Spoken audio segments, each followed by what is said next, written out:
Hello, hi, how's it going? Welcome to another video on my YouTube channel. It's me, Cranberry. How's it going? Hopefully you're doing well. Today we're checking out Hellfire Tactics. Now, I will say, I've played this game quite a bit before recording this video. This is not like some sort of like first look type deal for me. Maybe it is for you, and if that's the case, let me give you a quick explanation of how this game works.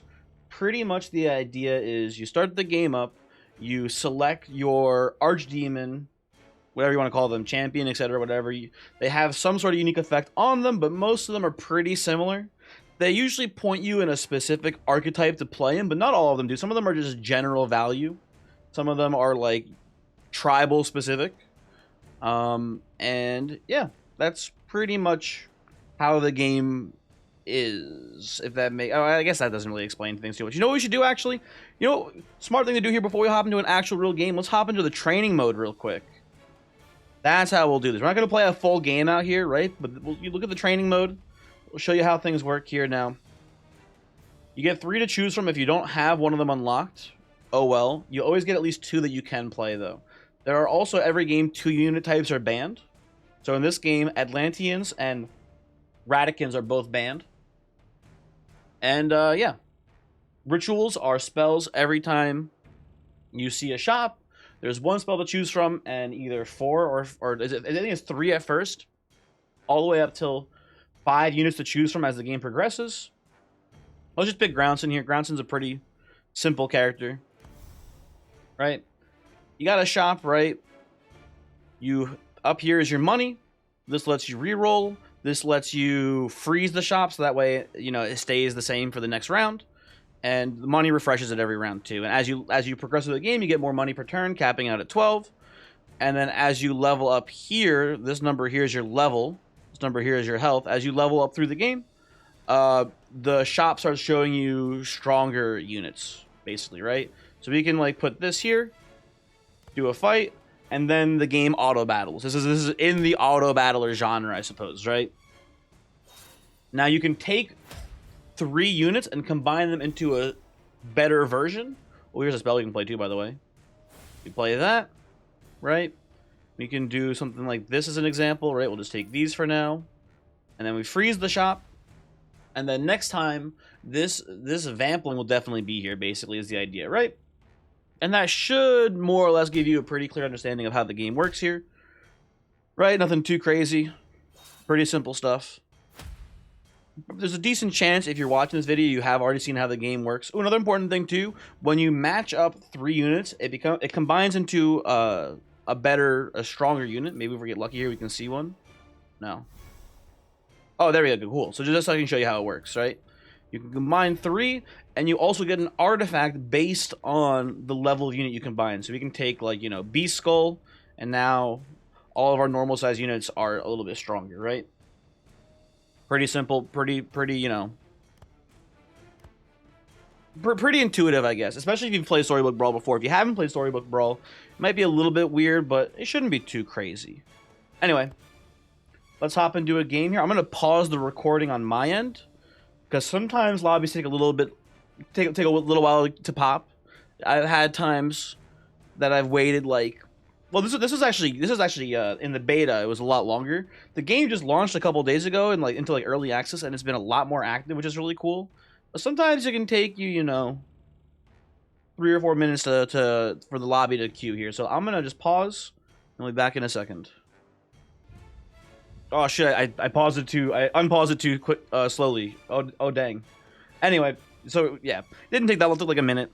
I was checking my email, and then the queue popped, and it started showing the champions there. Sorry about that. Anyway, so these are our 3 choices to choose from here. We have the Fallen one, who is obviously warrior-focused. We have Demonstra, who is demon-focused. And then we have Coven, who is pretty agnostic. No, not really tribal-related, right? You get a random 2-cost artifact to start with, and you get to choose 1 extra artifact as you play. Demons are a pretty cool tribal, although in my opinion, at least since I've been playing, especially Demonstra feels a little weaker in the early game. I didn't click on one of them. Oh well.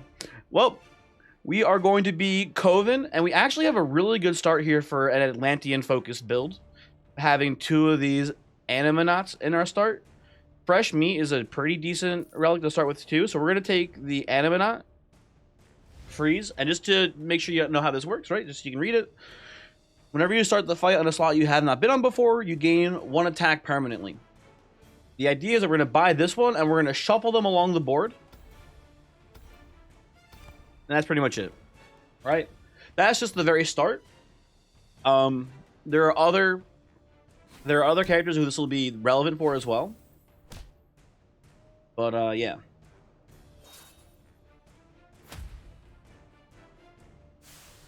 Ooh, okay. Interesting.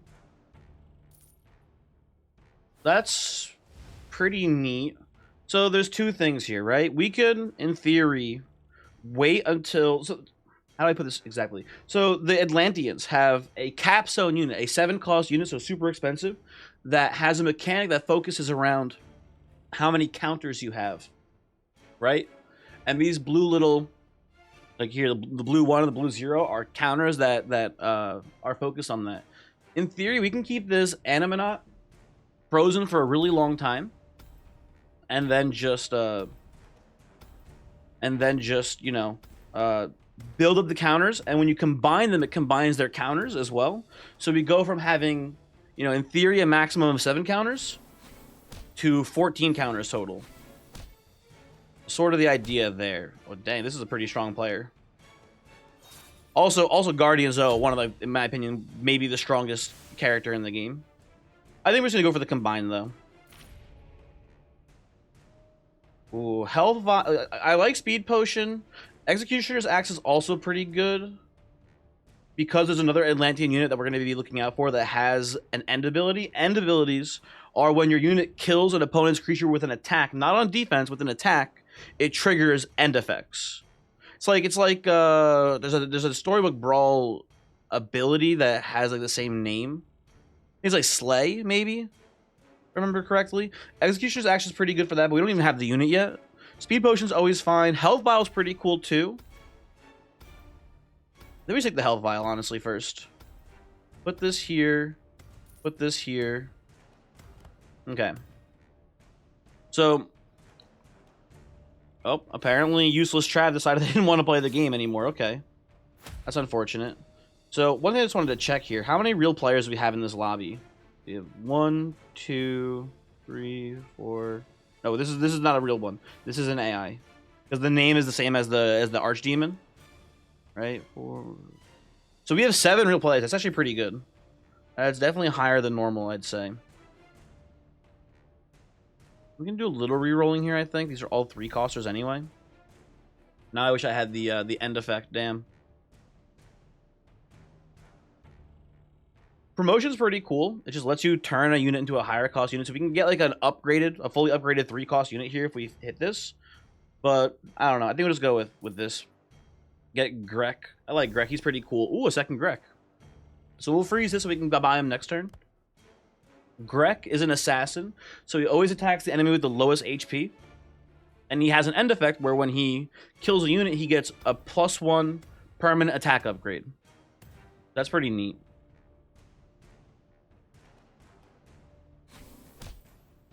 Okay.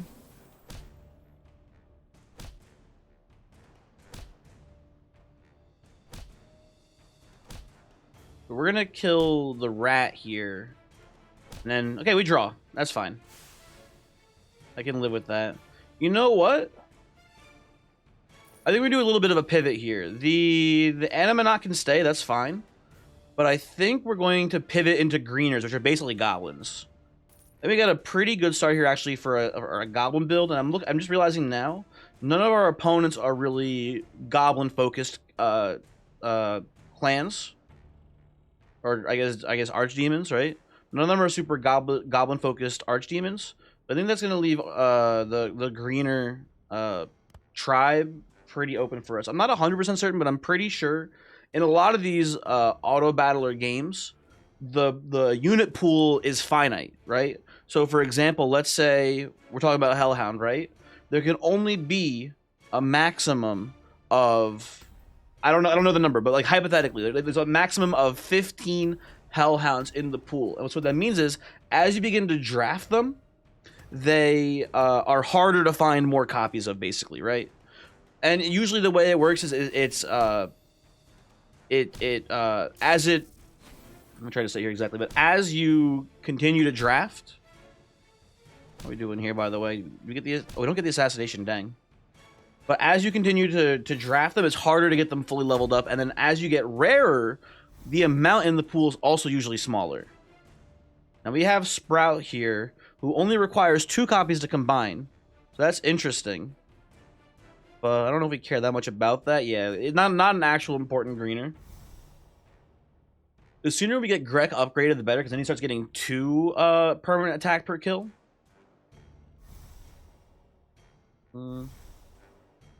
Okay.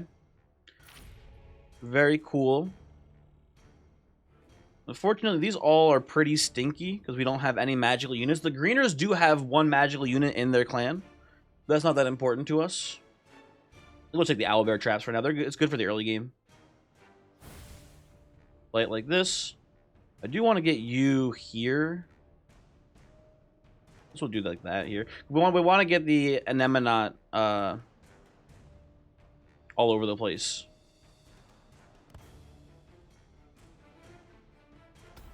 And I think technically we're gonna. I might have missed a tile. I forget. Did we do the bottom left here? We might have skipped that. I don't remember now.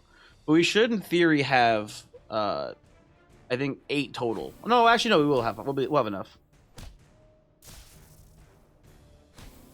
So this guy had one of the units I wanted to get before. The Great Bite, which starts as the I think it's Dolish is the name of the unit at first. Oh, that was a bad hit for us. Oh well. Orbis. I think one of the weaker characters in the game here, Orbis, but you know, hey. He had a good start, so what do I know? Put you over here. The whole thing is that we want Grek attacking early in the turn order, because if he gets killed by an enemy attacking him, he probably takes out the enemy with it, but he doesn't give the end bonus, right? Oh, and I forgot to mention too. Also, sick. By the way, here's first off. Here's Dolus, the one I was talking about before. That was like in the Atlantean pool that we kind of cared about. That had an end ability. But we don't care about that anymore. We have Boozed, who gives linked greeners a buff. And this, as I mentioned before, the magical unit that's in our clan. Now, the thing I didn't talk about before, really, with this is that he has a linked effect. And you can see. Oh, hold on a second. Sorry. Oh, absolutely. Okay. Oh, I forgot to buy that cavalry, didn't I? Shit. We had one of these before. I just didn't buy it, huh? Oh, you're playing greeners too? Damn. That's bad luck for us. Anyway, we kill you here, I think. Yep.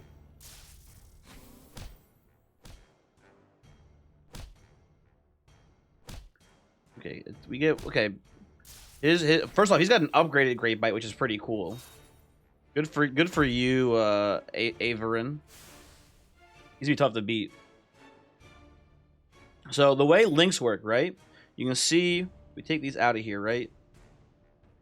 Slot 7 links to slot 4, slot 6 links to slot 2 and 3, and slot 5 and slot 1 link. It's similar to the support ability from Storybook Brawl, but it works a little bit differently. Oh, sure, we can take this. Why not? Ooh. That's good news. Let's put you here. Put you here. That looks pretty solid. Okay. But yeah, so it's different than the support ability where it's targeted. There's other artifacts that also affect the link ability in this game, which we may see at some point. Who knows? But for now, there's one pretty decent one that I'd love to get when we combine Boost here, but no guarantees that we'll see it. We're also fighting the AI, so this is almost like a guaranteed win here. The AI, it's a necessary evil because, you know, if there's not enough people playing the game, you're not going to get matched. But still.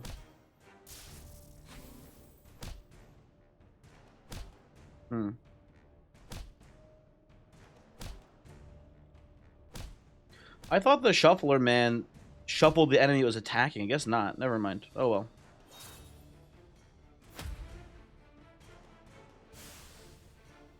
Okay, let's see what we get from combining here. Yeah, so ambush tactics is pretty cool. This will be really good for us. I think we'll get rid of fresh meat here as well.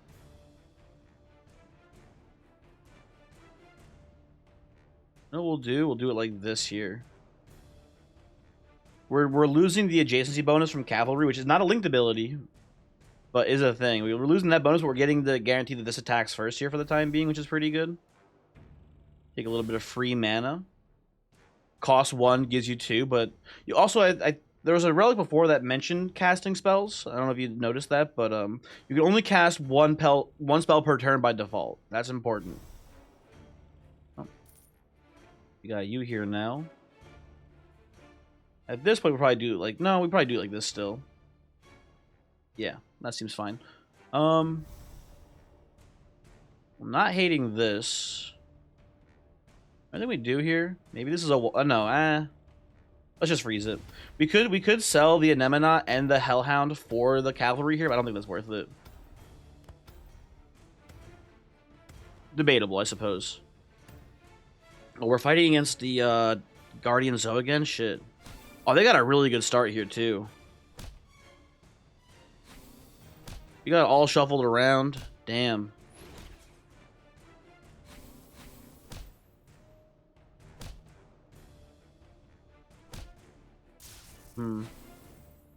Yeah, that's rough for us. We got pretty bop there.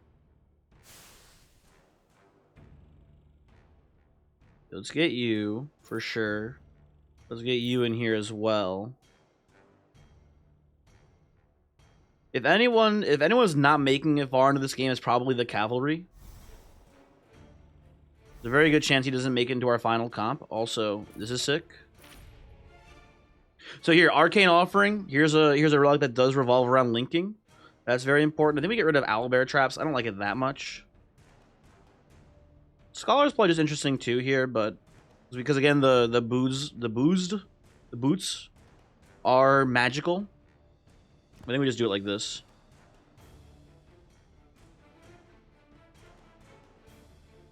That looks perfect to me. Maybe like this actually. There you go. Good. That seems great. Oh, that seems great. Although, maybe we actually want this guy getting double boosted. Let's balance him out more, actually. There we go.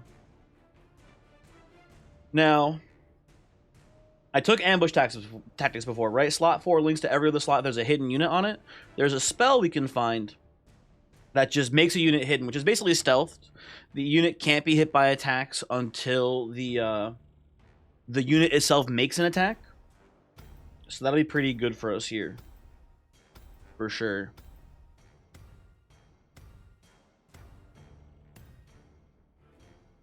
Oh, we get a free win here. This is the guy who immediately left the game. Okay, cool for us. Free win, which is actually kind of not good because we want the Grex actually farming people. It was kind of bad news there that we just didn't even get anything. I'm sorry, but I think it is time for the Anemone to go here. We're gonna do this fire sale. Normally, when you sell a unit back to the shop, you get $1, but with this, you get $2 for every unit on your bench. But you're forced to sell all units on the bench, which I'm okay with. It's basically a free mana for us. Promotion, no thank you. All this cavalry. Gecko is not looking like the worst, but... Ooh, we definitely take a captain here. Okay. Yeah, we need to start boosting this guy up big time. He's going to be a very important person. Also, I just realized it. Here's the hidden effect. So that's... Oh, man, this is really good for us. This is very, very good stuff here. Okay, we're ready up. Fun fact, if everyone... This is something that I really like about this game that is not in Storybook Brawl. Well, I guess two things. One, no NFTs, rip FTX, poggers, right? That's the first thing. Second thing, when you ready up in this game, as long as everyone else readies up, it just starts the next combat, right? Obviously, if not everyone is readied, it just keeps ticking down here like this, right? But if everyone readies up, it just goes to the clock immediately goes down to like 2, 1, and then starts the combat, which is really nice. So there is that. This guy's got a pretty good rat build going here, which I don't love to see, but, like, you know, nothing we can do about it. Yeah, we're losing this one for sure. This is an extremely strong rat build. We have better scaling than he does, is the thing. Mr. Nagati Knight here is going to be strong right now, but especially with this shadow training, we're about to be absolutely fucking wicked here. We're doing some cool things. Oh, you know what? We get a second one of these, which is pretty cool.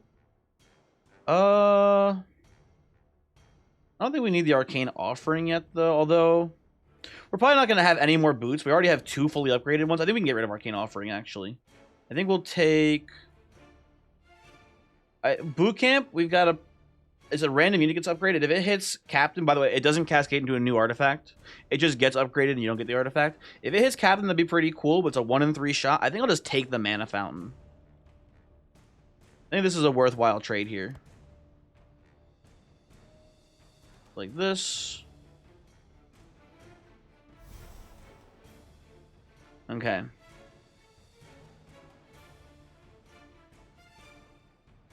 There we go. We have really, really, really good scaling, but we just need to survive long enough to actually get strong enough to use it. And that is why we took this health vial all the way in the very beginning. Every round we get 1 health, which is, you know, effectively going to let us live a lot longer than we would have if we didn't have it. It is time to get rid of it soon, but for now, very, very useful for us. Hopefully people eventually start readying up here. Oh, we have to fight Guardian Zoe, who was pretty strong when we last saw them. So they're probably gonna bop us here a little bit too.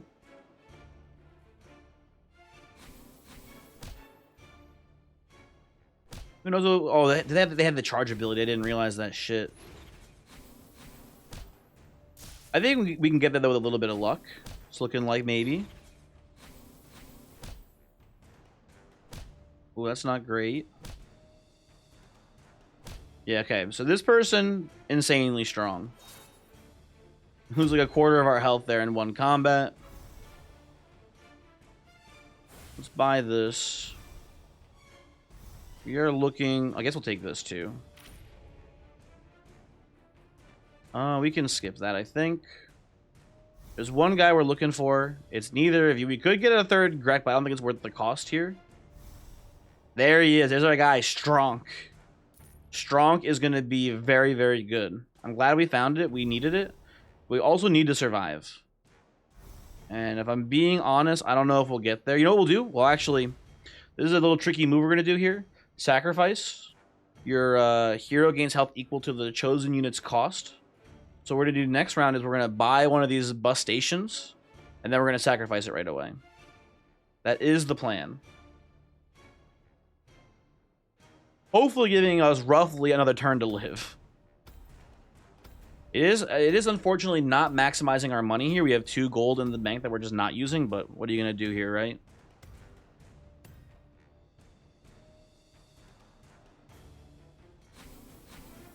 Okay.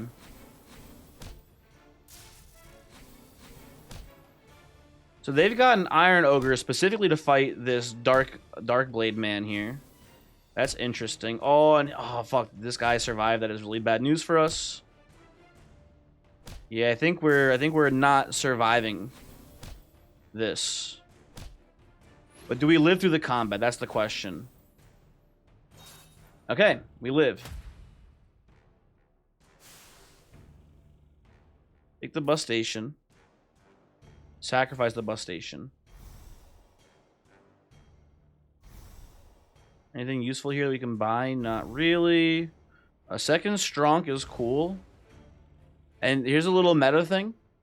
You want to buy as many units as you can from the shop here, because when you freeze a shop that has empty spaces in it, they do get filled in with new units next round. Oh, we're fighting someone who just died recently, so that's probably pretty good for us here. We get, like, so when there's odd numbers of players, somebody has to fight a ghost, right? Which is good news for us, because we've been getting our ass kicked by all the people who are still alive. Us and Orbus over here too, it looks like, right? So We basically get a buy round. Hopefully. Unless the you know, we haven't seen this guy in a while. So hopefully they're not super strong. But this might give us enough turns to catch up, because Strong here is going to scale very rapidly with how we have this set up right now. I think we might do this too, actually. We need a stronger front line up here.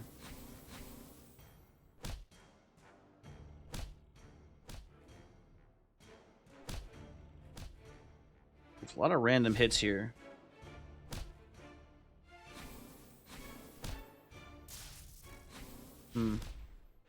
Okay. You hit here. Well, one thing I had to mention too, this is an important mechanics rule here. The way units attack is they attack left to right, and at first they always attack units in the front row. That was important. I did forget to mention that. Come on, one time, give me the strong. No, we'll take a captain here. Okay, so that's good. We don't have enough to afford it. We need to survive one round. If we can survive this one round of combat, not even win, just survive this one round of combat, we got a real shot at this one. That's all we got to do is survive, right? If we can do that, maybe Strong can get us there. We'll see. We will see. You didn't get a chance to read it before. Strong just basically all of the permanent upgrades your other greeners get, he gets rotating between attack and health, right? So the first round, he copies all the permanent attack buffs everyone gets. The next round, he copies all the permanent health upgrades everyone gets, right? And between, you know, the boosts here, right? It's quite a bit. Okay. But he's got the flying boars here too. I forgot about that. Okay. Oh, this is great though for us. We get to create a ranger. Apparently they all fucking have barriers though. This is just rude. I think we're gonna survive the round though, it looks like. That's what I'm gathering I think here. And maybe we'll draw as well. Depends on who. Oh yeah, look at that. We actually we won. Not only did we survive, we actually won a fight. Sick. Okay. I mean, we had a little bit of good RNG there, but you know, who am I gonna? I'm not gonna complain. So now, oh, we have some great things here. Darkness Incarnate is really interesting, and so is Frost Axe. But I think Helm of the Abyss is pretty easily the best one here for us. Swarm Tactics is not for our clan. This is garbage. Get rid of our health vial. It served its purpose. It's done a great job. But now we do this, and all of our front row has double the HP. Seems pretty sick. We get to upgrade Captain now, too. I don't think we want to gamble here. I think we do care, because I don't know the ordering. I don't know if strategic gamble happens first. I think we will just take the artifact here. That seems fine to me.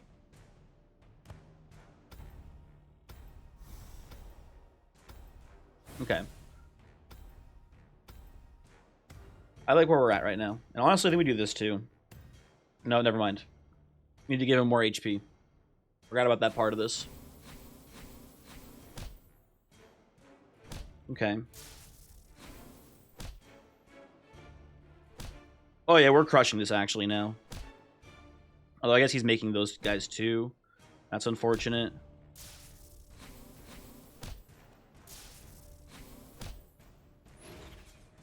Maybe we're not crushing it so much. Now we're kind of crushing it. We hit the ranger. There we go. Okay. We're in the game. We're in the game now. And I think we have better scaling than pretty much everyone else here, which is nice to see. All large. You're not large. You're just normal size. Yeah, okay. And now with our ritualistic artifact, we're just gonna look for good spells now. Put this here. Roll. We should put you up here too, I think, now too, because now you're getting double health. Yeah. Do this. I don't think the free mana here is worth it. I think we're just looking for upgrades.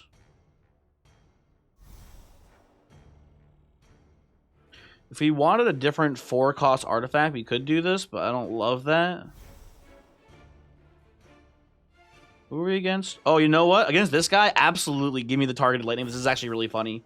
I think this has a pretty good shot, assuming that the Magicus is still a 27-9. Or close to it. It might just straight up kill that guy, which is really cool. Take Primer for next round. This is worth freezing.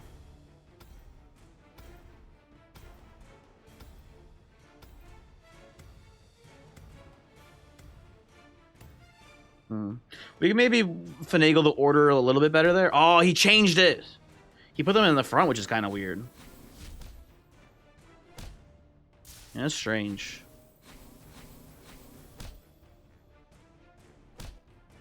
I think we got this one, though, pretty wrapped up. The problem our opponent faces here is that the rats are good, but they're not great at killing really high HP enemies. Right, which we have now with both our double health captain and our strong. They're kind of weak at doing what they need to do here against us. Okay, cool.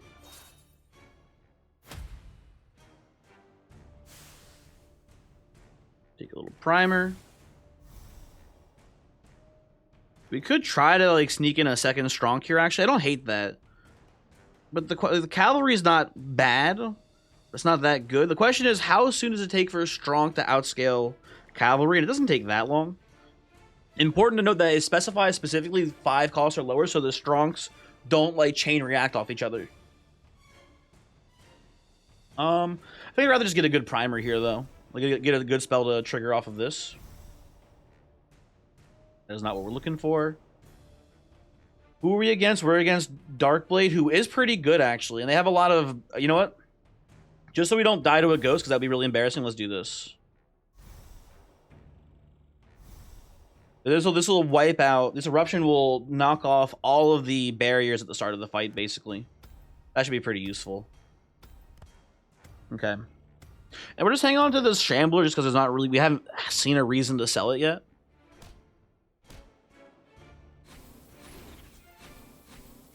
At some point, it might be worthwhile, but, you know, we'll get there when we get there.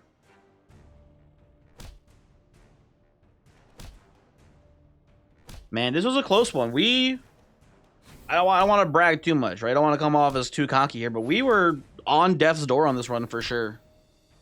We were about to get knocked out, and now I think it's fair to say we're on top. Either one of these two can get like some sort of crazy power spike here at any moment and just crush us. But greeners are one of the best scalers in the game, I feel like. So I feel pretty good about where we are. We could promote Strong here. The funny thing about it is that it keeps all of the permanent buffs he's gotten so far and becomes an upgraded level 7 unit. There are some level 7 units that are just agnostically good no matter what we're doing. That'd be pretty cool, but I don't think we should try that. That doesn't seem super worthwhile to me. So, let's not. Seen a lot of Shamblers. World Eater is a fun one, but we're not doing World Eater. No, thank you. We're just looking for actual good spells, please, for the love of God. Stop. There we go. There's something that we can actually play.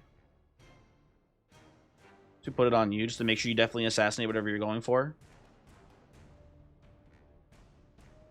I'm sure it'll be fine. Okay. Let's go. Iron Ogre, pretty cool like tech card, right? When it attacks, before it attacks, it does 1 AoE damage. Everyone who has like barriers on them, which is really neat.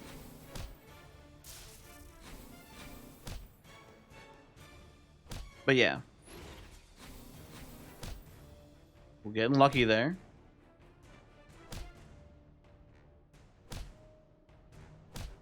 This bus station, by the way, has the tank ability, which means that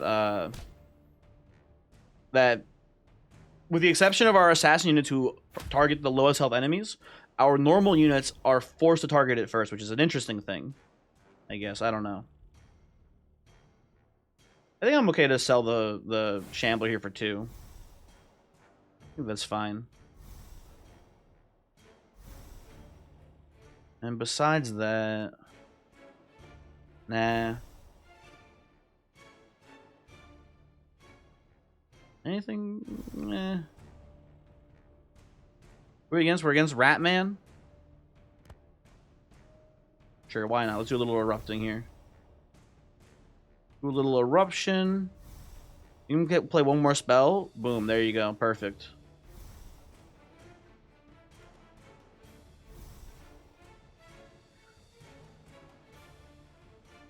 I'm willing to save the bus station armor here. There's not many other spells we want to play. In theory here, we could be like, trying to buy just random 7-cost units to get a 7 level 7 artifact, I suppose. But I don't know. I don't think that's super worthwhile.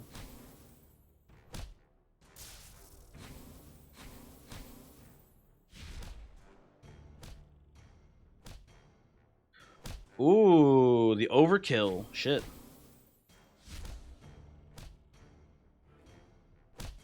Oh, I just realized our Careless Caltrops combos with our captain too. That was entirely accidental.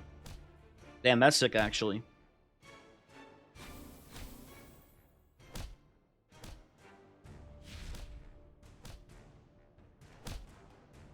I think we've just got a little bit too much meat on the field for our opponent to handle here, but I don't know actually. They're pretty meaty too now that I'm looking at it more. Let's see who captain hits. That's important. Okay. Yeah, that was a really good turn for us, actually. Damn.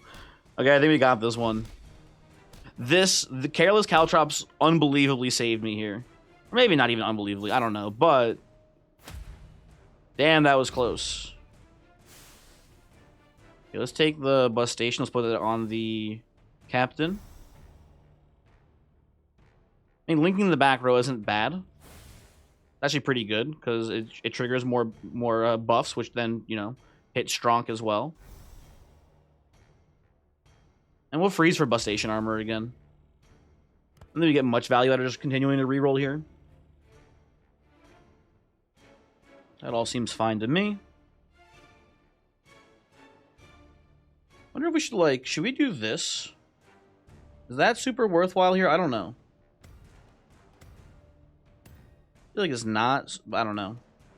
Oh, fuck. I fucked up Strong. He now loses a lot of health. Shit. Although, that was really convenient, so... I think we're okay. I did take away half of Strong's health, though, so that's pretty scary. So this is gonna die. This is gonna summon a bunch of boys here, but they're all pretty weak. So I'm not that worried.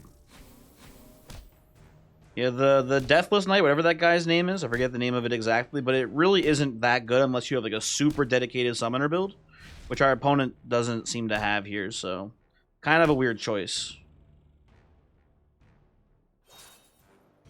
We hit for 14. Okay, let's get you back where you belong up in the front here. I don't know, that was a big mistake on my part, honestly. I do like having Grek now here to potentially assassinate important backliners. I think the cavalry just sits here as just a bad unit that is just scaled because of boots. None of our units are large. You know what? There you go, bud. Enjoy. Will our opponent here hit the end turn button so we can fight? That is the question. Come on. There we go. See? Finally. I'm sure it happened a couple times before that too, but you know. You know what I'm saying. Oh, they've got World Eater here. That's a big change. That's an important development. I think Unfortunately for them, we're crushing them here, it looks like. But still. Yeah, actually, now that we gave Strong the double HP, yeah, just absolutely demolished.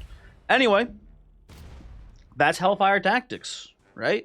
I normally don't win, so it's pretty cool that I got, you know, a win on the first recording here. But hopefully you enjoyed that video, and if you're interested in the game, it's free. No NFTs, unlike similar competitors. And, you know, the Discord for the game is really cool. The developer is really attentive to feedback and is constantly asking players for, you know, their opinion, which is always cool to see. And, yeah, I don't know. That's it.